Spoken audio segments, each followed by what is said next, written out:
चलिए ए हल्ला नहीं करो बाबू। लास्ट क्लास दिए थे, होमवर्क बनाए हैं आप लोग? हाँ लास्ट क्लास हम लोग सुनो, लास्ट क्लास हम लोग बात कर रहे थे एक्सरसाइज 3.3 है ना, एनसीईआरटी का एक्सरसाइज 3.3 या 3.2 3.3 ना, उसमें से होमवर्क दिए थे, आप लोग बनाए हैं? पहला क्वेश्चन तो बता दिए थे। पहला क्वेश्चन सब्स्टिट्यूशन मेथड से बनाना था, एक्स और वाई का वैल्यू निकालना था, निकल गया। दूसरा क्वेश्चन भी दो इक्वेशन दिया हुआ है, उससे एक्स और वाई का वैल्यू निकालना है, और नीचे दिया गया जो इक्वेशन है उसमें पुट करना है तो m का वैल्यू निकल जाएगा, है ना। सेकेंड नंबर तक बनाए हैं, अनुराग बनाया है बाबू? बुक नहीं है, कर लेंगे तो आप बोले रहते ना पीडीएफ प्रोवाइड कर देते। देखो थर्ड नंबर है, सुनो क्वेश्चन नंबर थर्ड एक काम करते हैं, है ना, क्वेश्चन नंबर थर्ड को हम सारा सिर्फ इक्वेशन बना देते हैं, है ना, और सॉल्यूशन आपको खुद करना है कि नहीं? अभी आप बैठ के खुद करेंगे, तो एक काम करते हैं, चलो शुरू करते हैं। आज हमारा जो है एक्सरसाइज 3.3 क्वेश्चन नंबर किस पर टारगेट रहेगा? क्वेश्चन नंबर रहेगा हमारा 3 पर, ठीक है। सुनो सुनो क्वेश्चन नंबर 3 से जितने भी 6 क्वेश्चन है ना इसके अंदर, एक न एक एग्जाम में क्वेश्चन पूछे जाते हैं, डेफिनेटली एक वो क्वेश्चन पूछा जाएगा, इसलिए आपको ध्यान से पढ़ना और सारा समझ में आना चाहिए। इसलिए हम क्या कर रहे हैं, हर एक क्वेश्चन को समझाते हैं और हर क्वेश्चन का जो इक्वेशन बन रहा है वो इक्वेशन को बनाते हैं, और आपको क्या करना है, बस सब्स्टिट्यूशन मेथड लगाना है और उसे फाइंड करना है एक्स और वाई का वैल्यू, ठीक है। तो देखो पहला क्वेश्चन क्या कह रहा है, सुनो ध्यान से। पहला क्वेश्चन क्या है, देखो यहाँ तक दिख रहा है ना। पहला क्वेश्चन क्या कह रहा है, 3 का पहला जो है, 3 का पहला, ठीक है। देखिए बाबू, लिखा हुआ the difference between 2 number is 6। 2 number के बीच का डिफरेंस कितना है? 6। 2 नंबर के बीच का डिफरेंस 6। तो मान लेते हैं, लेट कर लेते हैं, लेट, है ना, अच्छा 26 है, ओके 26 है ना। लेट कर लेते हैं कि फर्स्ट नंबर जो होगा उसको मान लेते हैं कितना? x, बोलो। और सेकेंड नंबर को क्या मान लेते हैं? y मान लेते हैं। अब क्वेश्चन के अकॉर्डिंग अगर हम लोग देखें तो क्वेश्चन क्या कहता है कि दोनों का बीच का डिफरेंस कितना दिया हुआ है? 26। तो हम लोग एक इक्वेशन बना सकते हैं, x माइनस वाई बराबर 26। एक इक्वेशन यहाँ से बना, बोलो। फिर आगे क्या कह रहा है, 1 number is 3 times the other. जो पहला नंबर है वो 3 गुना है दूसरे का। अब यहाँ पर एक झलक मारो तो x माइनस वाई लिखे और ये पॉजिटिव नंबर दे रहा है, इसका मतलब x is greater than y, बोलो x बड़ा होगा। अब दूसरा कंडीशन बोल रहा है जो बड़ा है ना वो 3 गुना है दूसरा का से बड़ा, यानी कि x जो है वो y से ये 3 गुना है। क्या अगर हम बराबर करेंगे तो ये सेटिस्फाइड हुआ? तो यहाँ से 3 से मल्टीप्लाई करेंगे, ये 3 गुना है ना, तो बराबर करने के लिए इसको भी 3 गुना करना होगा। एक तराजू में एक हम रख देते हैं चीनी, और वो जो है बेसिकली 3 गुना है, तो क्या करना होगा, बगल वाला जो भी रखेंगे उसका 3 से मल्टीप्लाई करके रखना पड़ेगा ना। अब x बराबर 3x ये निकल गया, इसको मान लेंगे इक्वेशन नंबर 2। अब x का वैल्यू निकला हुआ है ना, x का वैल्यू निकला हुआ है, तो x का वैल्यू पुट कर दें किस में? इक्वेशन 1 में, तो आपका बन जाएगा। क्वेश्चन बन जाएगा ना, अभी बनाना है? बनाया सर, बन गया है, यस सर, वेरी गुड, कम इन। क्वेश्चन नंबर 2 बाबू, लेट नहीं करो। The larger of 2 supplementary angle, supplementary angle समझ में आता है? Yes sir. क्या सर मतलब दो एंगल का सम करेंगे तो 180। अब सोचो, लेट मान लेते हैं क्या, फर्स्ट एंगल, बोलो फर्स्ट एंगल को क्या मान लेते हैं? x मान लेते हैं, बोलो। Yes sir. दूसरा का एंगल को क्या मान लेते हैं? वाई। दूसरा एंगल को क्या मान लेते हैं? y मान लेते हैं, है ना।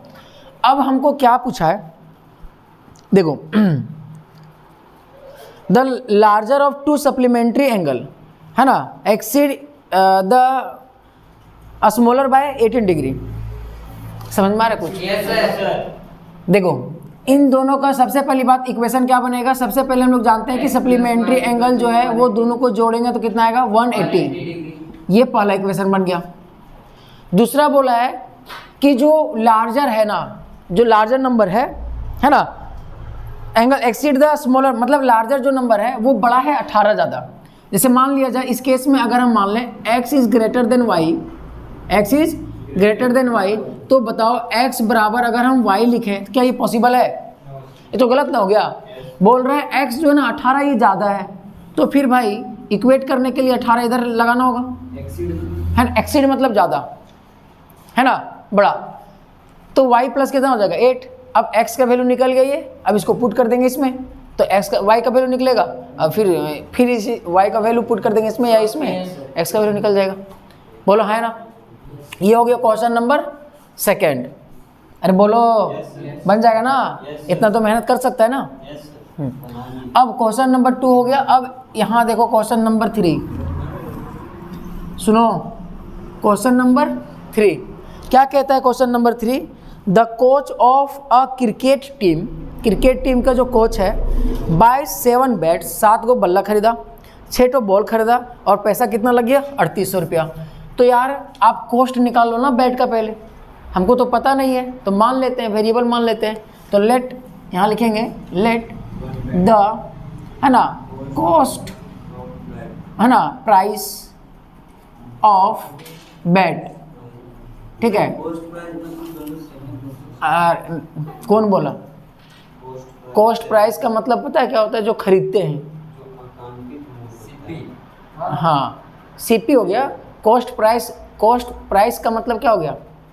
जो हम खरीदते हैं। और एक होता है ना क्या, एसपी सेलिंग प्राइस, मतलब जिस प्राइस में हम बेचते हैं। तो आप कॉस्ट प्राइस लिखो या फिर डायरेक्ट लिख दो क्या, द प्राइस ऑफ बैट, ठीक है, या द कॉस्ट ऑफ बैट, ये भी लिख सकते हैं। द, है ना, कॉस्ट प्राइस ऑफ बैट मान लेते हैं इसका क्या, x रुपीज़। दिख रहा है कि नहीं दिख रहा है? Yes. अब उसी प्रकार से द कॉस्ट प्राइस ऑफ किसका मान लेते हैं, बॉल का, क्या मान लेते हैं, y रुपीज़। बात समझ में आया कि ना आया? अब बताओ क्वेश्चन के अकॉर्डिंग अगर हम देखें, है ना, क्वेश्चन के अकॉर्डिंग देखें बाबू, तो बताओ एक, अच्छा the cost price of 1 bat यहाँ लिखना है ना, 1 बैट यहाँ पर 1, है ना, बॉल, ठीक है। अब देखो क्वेश्चन बोल रहा है ना 7 गो बल्ला खरीदा, एक बल्ला का दाम कितना है x रुपया, 7 बल्ला खरीदेगा तो कितना रुपया हो जाएगा, 7x होगा। यहाँ पर क्या लिखेंगे 7x, ओके। एक बॉल खरीदने, है ना, जाएंगे तो y रुपये पे करना होगा, बोलो हाँ है ना। तो अगर हम बात करें कितना बॉल खरीदना है, 6 बॉल, तो कितना हो जाएगा 6y हो जाएगा। अब इन दोनों को मिला करके पैसा कितना दिया 3800 रुपया। अब बताओ इक्वेशन 1 मानेंगे इसको। अब आगे क्या लिखा है, लेटर, बाद में जो कोच है वो फीमेल है, महिला है, बाद में वो खरीदती है 3 ठो बैट, है ना, बाद में कितना खरीदती है 3 बैट। एक बैट का दाम कितना है x, तो 3 बैट का कितना हो जाएगा 3x प्लस, बाद में फिर 5 बॉल और खरीदती है तो कितना हो जाएगा 5y, और पैसा कितना पे करती है यार 1750। इक्वेशन नंबर 2 हो गया। अब किसी का भी x का वैल्यू निकालेंगे, कैसे निकालेंगे इसमें देखो, अगर हम देखो, है ना, 3x बराबर 7, है ना, इसको उधर ले जाए 5y होगा। अब ये x का वैल्यू अगर हम लोग निकालें तो कितना हो जाएगा 1750 माइनस 5y अपॉन 3। अब ये x का वैल्यू, इसको सेकेंड मत मानो, छोड़ो, इसी को सेकेंड मान लो, है ना। x का वैल्यू जो आया इसको पुट कर दो कहाँ, यहाँ पर, तो y का वैल्यू निकलेगा। जो y का वैल्यू निकलेगा वो इक्वेशन इसमें या इसमें पुट करेंगे तो x का निकल जाएगा। बोलो तो कितने हो गए 1 2 3, है ना। अब क्वेश्चन नंबर 4 देखो, क्वेश्चन नंबर 4 देखो, सब समझो साथ में, यहीं पर लिखा हुआ है, समझ में आ रहा है कि नहीं आ रहा है। क्वेश्चन नंबर 4 देखो, क्वेश्चन नंबर 4 बन गया है। जो बना लिया है वो थोड़ा सा दिमाग वाला है, और जो नहीं बनाया कोई बात नहीं, सीख जाएंगे। बनाया नहीं, ओए मोबाइल रखो उसको अंदर, बुक नहीं है। देखो 4 नंबर समझाते हैं, 4 नंबर आप बनाए नहीं होंगे।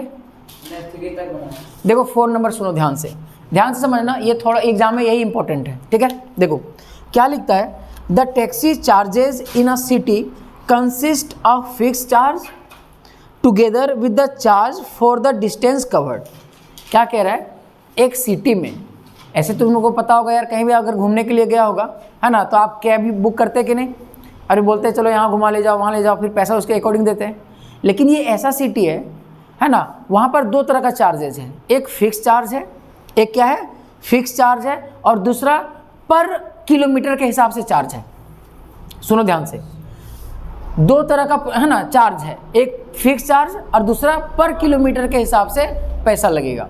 फॉर एग्जांपल, जैसे मान लिया जाए कि आप जो है कहीं मान लो दिल्ली गए, वहाँ से कैब बुक किए।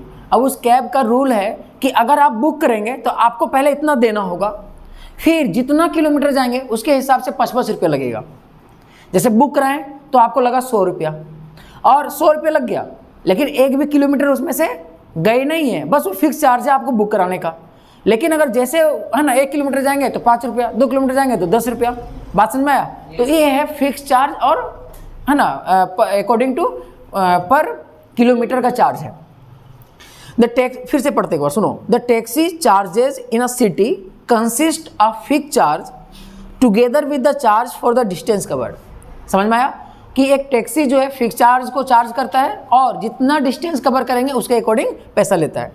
For a distance of 10 kilometre, अगर मान लो उसको जो है 10 किलोमीटर जाना पड़ा, वो 10 किलोमीटर गया है ना, द चार्ज पेड इज 105, तो उसको 105 रुपये पे करना पड़ा। पहले आप इतनी बात समझो। अब वो बेचारा जो है कितना किलोमीटर गया, 10 किलोमीटर गया, और कितना पे करना पड़ा, 105 रुपया। अब बताओ इस 105 रुपया में अगर हम लोग देखें तो एक फिक्स्ड प्राइस वाला जो था, फिक्स्ड प्राइस वाला था वो चार्ज देना पड़ा होगा, और पर किलोमीटर के हिसाब से जो चार्ज था वो पैसा देना होगा। अब मान लेते हैं कि आप फिक्स प्राइस कितना है क्या पता है हमको, पर किलोमीटर के हिसाब से कितना पैसा ले रहा है क्या पता है हमें, लेकिन दोनों को टोटल दिया हुआ कितना है, 105 रुपया। बोलो हाँ है ना? तो अब यहाँ पर मानना पड़ेगा लेट, क्या लेट करेंगे, फिक्स्ड प्राइस, इसको मिटा दें, फिक्स प्राइस मानना पड़ेगा। अब ध्यान से समझना, समझ में आ जाएगा। लेट फिक्स्ड प्राइस है ना, fixed charge of a taxi बराबर मान लेते हैं x रुपीज़, कितना x रुपीज़। अब यहाँ चार्ज पर किलोमीटर, चार्ज है ना पर किलोमीटर बराबर कितना ले रहा है, मान लेते हैं y रुपीज़। कितना ले रहा है, y रुपीज़। अब बताओ हम 10 किलोमीटर जाएंगे तो फिर अब 10 किलोमीटर जाओ यार कोई भी टैक्सी बुक करके, या 100 किलोमीटर जाओ, फिक्स प्राइस तो एक ही बार लगेगा। ऐसा तो है नहीं कि हम चेंज किए हैं टैक्सी, ऐसा तो नहीं है। अगर हम पहली बार अगर हम है ना गाड़ी में बैठे टैक्सी बुक करवाएं तो फिक्स चार्ज तो लगा ही लगा। बोलो हाँ है ना? और प्लस हमको क्या लग रहा है भाई, पर किलोमीटर के हिसाब से पैसा। तो 1 किलोमीटर पर किलोमीटर, 1 किलोमीटर का कितना पैसा ले रहा है, y, और चला कितना है 10 किलोमीटर, तो 10y हो जाएगा, तो 10y रुपीज़ हो जाएगा। अब दोनों को मिला के कितना दिया है, 105। ये क्वेश्चन नंबर 1 बना। Yes sir. अब आगे देखो क्या कहता है, इतनी सी बात समझ में आया। And for a journey of 15 kilometre, अगर 15 किलोमीटर का जर्नी उसको करना है, द चार्ज पेड है ना, मतलब 15 किलोमीटर फिर से वो किया, और तब उसके पास पैसा जो दिया है ना 15 किलोमीटर तय करने के लिए, वो कितना दिया, 155 रुपये। तो बताओ फिर से 155 रुपया दिया है तो उसमें फिक्स प्राइस भी होगा, पर किलोमीटर के हिसाब से प्राइस भी होगा। अब फिक्स प्राइस कितना है भाई, और वो 1 किलोमीटर के लिए कितना पैसा ले रहा है, y ले रहा है, और चला कितना है, तो कितना हो जाएगा, 15y बराबर कितना पे किया, सेकेंड इक्वेशन बन गया। यहाँ से आप x का वैल्यू निकाल करके दूसरा वाला में पुट कर दो तो आपका क्या आएगा, y का वैल्यू आएगा। y का वैल्यू आएगा तो y का वैल्यू पुट कर दो किसी भी इक्वेशन में तो x का वैल्यू आएगा। अगर x का वैल्यू और y का वैल्यू मिल गया तो क्वेश्चन क्या पूछ रहा है वो देखो। What are the fix charges, तो फिक्स चार्ज क्या माने हैं, x को। तो इन दोनों को सॉल्व करने के बाद x का जो वैल्यू आएगा वो फिक्स प्राइस हो जाएगा या फिक्स चार्ज हो जाएगा। बोलो यार हाँ है ना? दूसरा क्या बोला, एंड द चार्ज पर किलोमीटर, चार्ज पर किलोमीटर के हिसाब से कितना ले रहा है वो y का वैल्यू देगा हमें। अब बाद में आगे और क्या बोला है, how much does a person have to pay the travelling a distance of 25 kilometre. अब सोचो, अब ये नहीं पूछ रहा, दो को पूछा तीसरा एक और क्वेश्चन है कि अगर 25 किलोमीटर उसको चलना है तो वो कितना पे करेगा। तो बताओ x प्लस 25 x प्लस कितना हो जाएगा 25y, ये ना होगा बराबर टोटल पे जितना करेगा, तो x का वैल्यू यहाँ से तो निकल गया है, y का वैल्यू तो यहाँ से निकल गया है, पुट कर देंगे तो आंसर आ जाएगा कितना 255 के आसपास ऐसा कुछ आता है ना, शायद if I am not wrong, तो कोई बात नहीं देख लेना आ जाएगा, ठीक है। बात समझ में आया कि ना आया? तो 4 नंबर बहुत इंपॉर्टेंट था, पहले इतना लिखो फिर 5 और 6 समझाते हैं। लिखो इसको, हाँ जो बना लिए कोई बात नहीं, आप जो नहीं लिखे हैं ना वो बनाओ। चलिए बनाइए, आप बनाए ना, बाकी अनुराग बाबू नहीं बनाए होंगे, अमान जी नहीं बनाए होंगे, है कि नहीं? हाँ पता है, मोटू तो गया है हजारीबाग घूमने के लिए, ठीक है। तो और कल, अच्छा 2 दिन पहले गया है, आज गया है, तो कल क्यों नहीं आया था? अब सेंड करोगे बाबू तो कोई,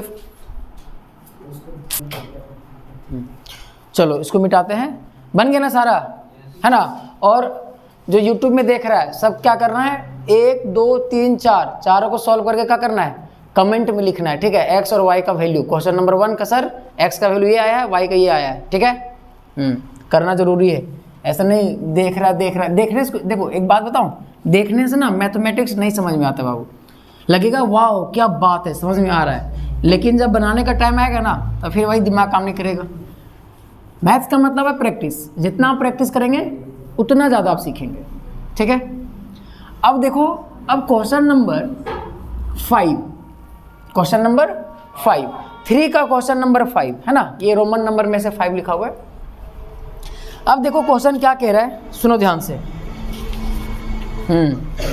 सुनो, सब बुक में देखेंगे क्या लिखा हुआ है। अ फ्रैक्शन बिकम, एक फ्रैक्शन हो जाता है 9/11 इफ, अगर 2 इज एडेड, 2 जोड़ दिया जाता है, to both the numerator and the denominator. समझ में आया कुछ? देखो यार, बोल रहा है कि एक कोई फ्रैक्शन है, सुनो, एक कोई फ्रैक्शन है, वो 9/11 हो जाता है, कब? जब उस फ्रैक्शन का न्यूमरेटर में कुछ जोड़ देते हैं और डिनोमिनेटर में भी कुछ जोड़ देते हैं, दिया हुआ है, तब वो 9/11 हो जाता है। तो सबसे पहली बात, एक बात बताओ कि लेट न्यूमरेटर बराबर क्या मान लेंगे, n से न्यूमरेटर मान लेंगे x, और डिनोमिनेटर बराबर क्या मान लेंगे y। तो फ्रैक्शन बराबर क्या बनेगा यार, x/y, बोलो ये ना। अब क्या बोला है आगे, इफ 2 इज एडेड, अगर 2 जोड़ दिया जाए, कहाँ पर? न्यूमरेटर में। तो देखो x है ना ये बटा y है ना, इसमें क्या कर दिया गया, ऊपर में 2 जोड़ दिया गया, देखो जोड़ दिए, हम अपने मन से नहीं जोड़े, किताब में लिखा है if 2 is added to both the, है ना, न्यूमरेटर एंड द डिनोमिनेटर। लो डिनोमिनेटर में भी 2 जोड़ना है, तो फ्रैक्शन हो जाता है कितना, 9/11। इतनी सी बात समझ में आया? अब बस क्या करो, क्रॉस मल्टीप्लाई कर दो, हो जाएगा। इसको इधर, इसको इधर, तो कितना हो जाएगा 11, x प्लस 22 बराबर 9y प्लस 18, बोलो हाँ है ना। अब इसको इधर ले आए तो कितना हो जाएगा 11x, है ना। एक काम काहे करना है, हमको a को वैल्यू निकालना है ना, तो काम करते हैं, चलो यहीं से निकाल देते हैं, y का वैल्यू निकालते हैं। देखो 11, इसको इधर ले आएंगे तो क्या हो जाएगा -18, बोला है ना। फिर ये 9 इधर आ जाएगा तो क्या हो जाएगा, डिवाइड में बराबर क्या निकलेगा y। अब इसको सॉल्व कर लो, 11x, इसको घटाएंगे कितना आएगा 4, -4 अपॉन, ओके हाँ, +4 बराबर कितना हो जाएगा y। तो y का वैल्यू ये निकला। अब आगे देखो क्या लिखता है, इफ 3 इज एडेड, अगर 3 जोड़ दिया जाए, कितना जोड़ दिया जाए 3, इस फ्रैक्शन में अगर जो है 3 जोड़ दिया जाए, कहाँ पर, है ना, बोथ न्यूमरेटर एंड डिनोमिनेटर, मतलब इसमें भी 3 जोड़ दिए और इसमें भी 3 जोड़ दिए, फिर फ्रैक्शन क्या हो जाता है 5/6। तो क्या लिखेंगे 5/6। अब क्रॉस मल्टीप्लाई यहाँ भी करेंगे यार, करेंगे कि नहीं? कितना हो जाएगा 6x प्लस 18 बराबर 5y प्लस 15, बोलो हाँ है ना। अब यहाँ y का वैल्यू निकाल चुके हैं, y का वैल्यू यहाँ चिपका दे, बोलो होगा कि नहीं होगा। तो यहाँ से x का वैल्यू निकलेगा, पुट कर दे या बना लोगे?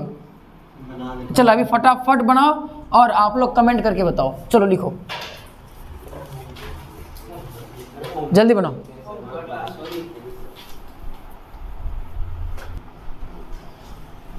नहीं बनाना कोई बात नहीं, जिससे बन गया वेरी गुड, नहीं बनाया अभी हम बताना।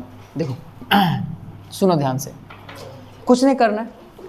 y का वैल्यू निकला है, अब y का वैल्यू इसमें पुट करते हैं तो कितना हो जाएगा। ये देखो यहाँ से 6x + 18 बराबर 5 मल्टीप्लाई y का वैल्यू कितना है यार 11x, बताओ तो 11x + 4 है ना बाय 9, यही तो है, ऐसा है ओके, प्लस 15।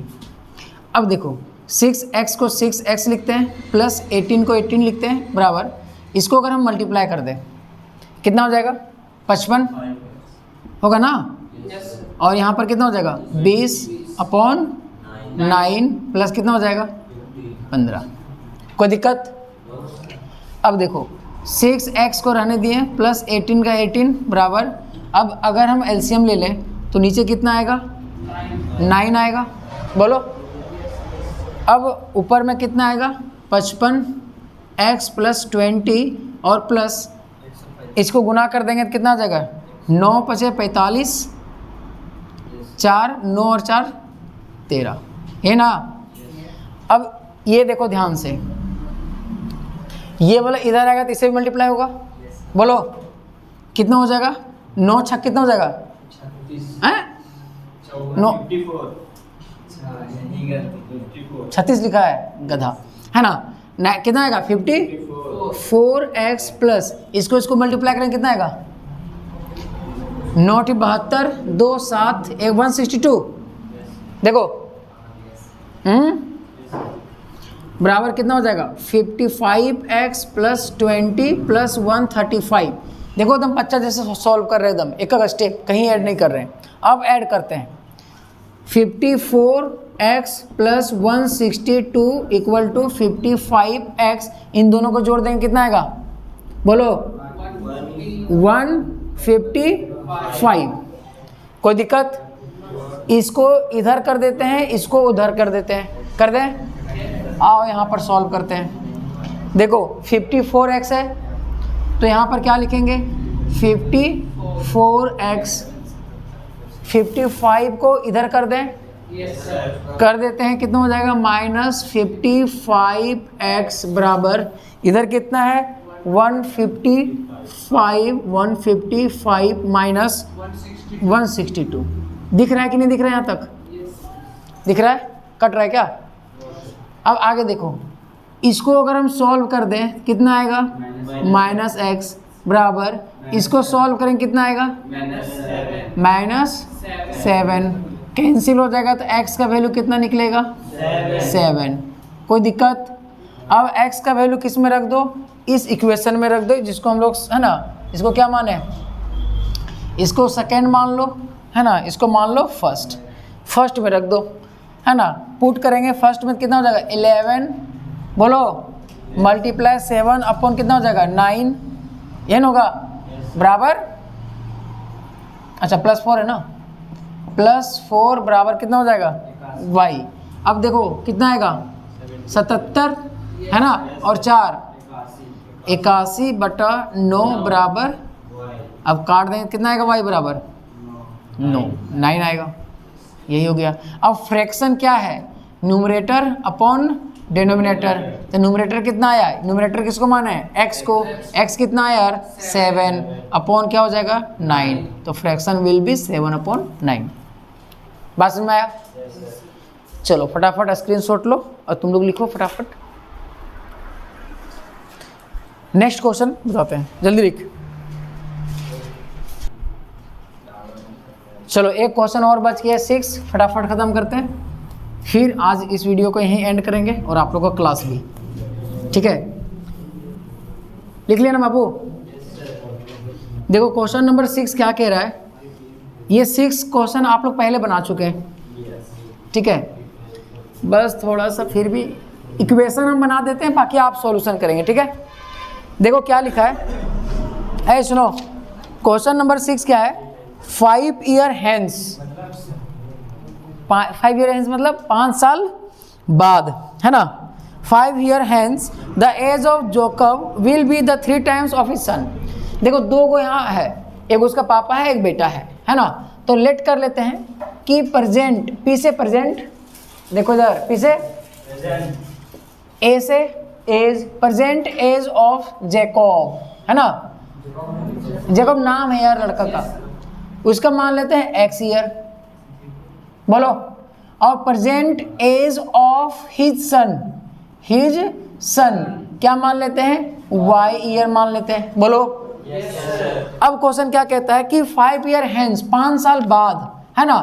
5 ईयर्स हैंस मतलब 5 साल बाद। अब बताओ, है ना, जेकब का एज कितना हो जाएगा यार, x + 5, और उसका बेटवा का कितना हो जाएगा, y + 5। वेरी गुड, इतना साल हो जाएगा, ईयर लिख लेना बाजू में। अब क्या कहता है, अब क्या कह रहा है, द एज ऑफ, है ना, Jacob will be 3 times of his son. देखो अगर हम इक्वेशन सुनो, अकॉर्डिंग टू क्वेश्चन के अकॉर्डिंग अगर हम देखें तो x + 5 और y + 5, बताओ दोनों में अभी क्या बराबर है? कौन बराबर नहीं है, कौन ज़्यादा बड़ा है? x + 5 कितना गुना बड़ा है? 3 टाइम्स। तो इक्वेट करने के लिए क्या करना होगा, 3 से मल्टीप्लाई करेंगे। तो x + 5 बराबर 3y + 5 दिया, कितना हो जाएगा 15। तो यहाँ से x का वैल्यू निकल जाएगा। तो x देखो उसको उधर ले जाएंगे, बराबर कितना हो जाएगा 3y, 15 में 5 चला जाएगा तो बचेगा कितना, +10।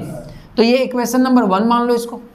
फिर आगे क्या बोला है कि 5 साल पहले, सॉरी हाँ 5 साल पहले, 5 साल पहले मतलब एगो, 5 ईयर्स अगो, है ना। इससे 5 साल पहले, सुनो अभी कितना परसेंटेज x, तो 5 साल पहले कितना होगा, बताओ जेकब कितना होगा, x - 5, और उसका बेटवा कितना होगा, y - 5, बोलो हाँ या ना।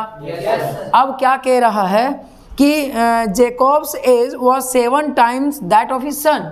ये जो बकलुआ है ना, जेकब x - 5 और y - 5 अगर हम करें तो ये सतगुना है। मतलब प्रेजेंट से 5 साल पहले की बात करें तो जेकब सतगुना था, और 5 साल बाद करें तो ये क्या हो जाएगा, 3 गुना हो जाएगा। तो 3 टाइम्स बनानी है ना। अब बताओ ये 7 टाइम्स है, तो इक्वेट करने के लिए 7 से यहाँ करेंगे, बोलो। तो x - 5 बराबर 7y माइनस कितना हो जाएगा 35। अब इसको मान लेंगे इक्वेशन नंबर 2। अब x का वैल्यू जो निकला है ये वाला पूरा, उसको कहाँ पुट कर देंगे, यहाँ पर, है ना। तो क्या निकलेगा, y का वैल्यू निकलेगा। फिर y का वैल्यू इसमें किसी में पुट कर देना, यार कहाँ गया, इसमें पुट कर दो, इसमें पुट कर दो, किसी में पुट कर देंगे तो x का वैल्यू निकलेगा, है ना। तो ये आप लोग कमेंट करना कमेंट बॉक्स में, और आप लोग होमवर्क बना के लाना, ठीक है। तो आज इतने रखें, तो आज इतने ही रखते हैं, फिर मिलेंगे नेक्स्ट क्लास में। तब तक के लिए घर में जा करके अच्छा से पढ़ो लिखो, और आजू बाजू साफ सुथरा जरूर रखना, क्योंकि पता है ना मोदी जी क्या बोला है, क्या, हाँ आप अपने देखो पूरे भारत को आप स्वच्छ नहीं कर सकते, लेकिन अगर हर बंदा अपने आजू बाजू साफ रखेगा तो हो सकता है कि पूरा भारत क्या हो जाए, स्वच्छ हो जाए। बात समझ में आया? तो आपका एक छोटा सा प्रयास इस देश को भी बदल सकता है। बात समझ में आया? तो आज के लिए इतना ही, फिर मिलेंगे नेक्स्ट क्लास में, तब तक के लिए बाय बाय। ठीक, चलो आप लोग घर जाओ और सॉल्व करके आना, ठीक है।